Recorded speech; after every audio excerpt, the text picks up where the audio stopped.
Welcome guys to Coach's Corner. On today's video we're going to discuss if it fits your macros. This is something that can help people when they're trying to lose weight or they're trying to diet, but what we need to understand is how to do it properly. So if it fits your macros basically comes down to three different aspects. The first thing we need to do is we need to find out, okay, are we trying to lose weight, so we're in a calorie deficit? Are we trying to gain weight, so we're in a calorie surplus? Then we need to look at our macronutrients, our carbs, our fats and our proteins. So you need to look at the person themselves, yourself. Are you a person that would like to eat more carbohydrates and eat less fat? Are you a person that actually would like to eat more fat and less carbohydrates? Protein then should be set according to the person.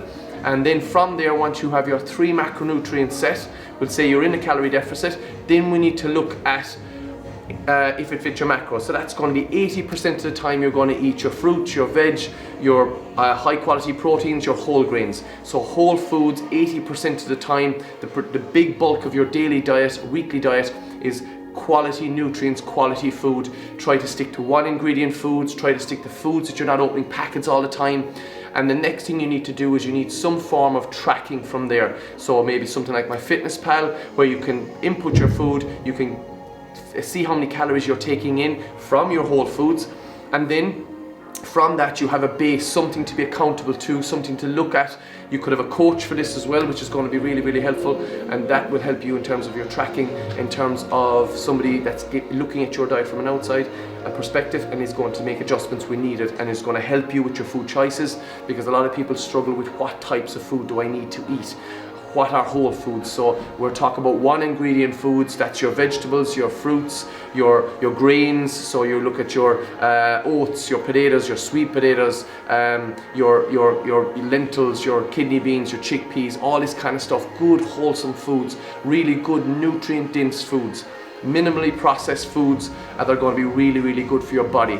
So when you look at it that way, so you have some form of tracking, you've split up your macronutrients from your proteins, fats and carbs, and 80% of your diet will be based around that. Where we bring in the 20% is, an example would be where you'd eat 5 meals a day or 4 meals a day, whatever's suitable for you. So you got breakfast, lunch and dinner, and then your snack could be something like a bar of chocolate. And that's 20% of your day you're giving towards processed food that we would class as, say, unhealthy.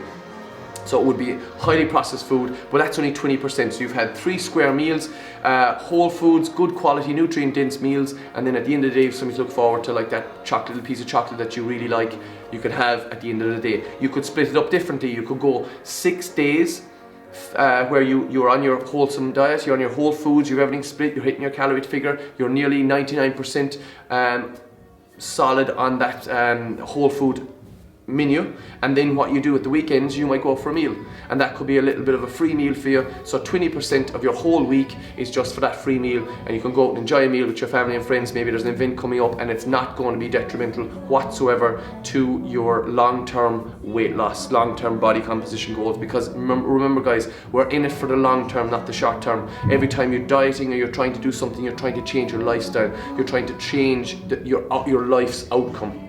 You want to feel better in your next decade of your life, in next 20 years of your life, next 30 years of your life. You want to be feeling healthy, less time spent at the doctors, less time being sick.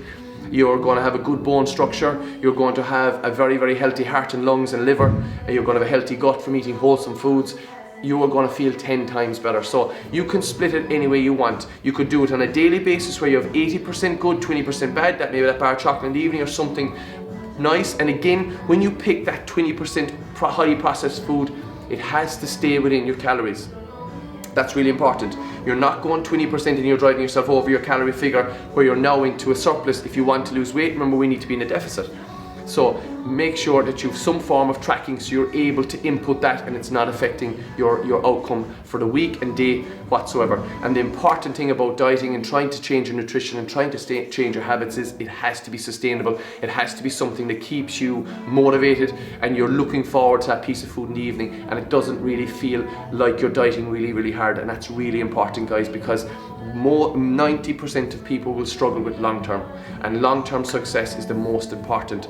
It's not about losing weight over 5 weeks, 6 weeks, 7 weeks, 8 weeks. It's about doing it over the rest of your life. It's about getting your body weight down to where you are happy as a person, you are content in your own body, and then from there you're able to sustain it because you've been doing if it fits your macros style of diet, the 80-20 rule, that could be something that could really help you. Some people don't like that. They just feel if they have that 20% off, they go straight off the wagon completely. So it has to fit you as an individual. Your macro split has to fit you as an individual. You need to understand, do you like eating a lot of protein? Are you a person that needs that satiation factor from a meal?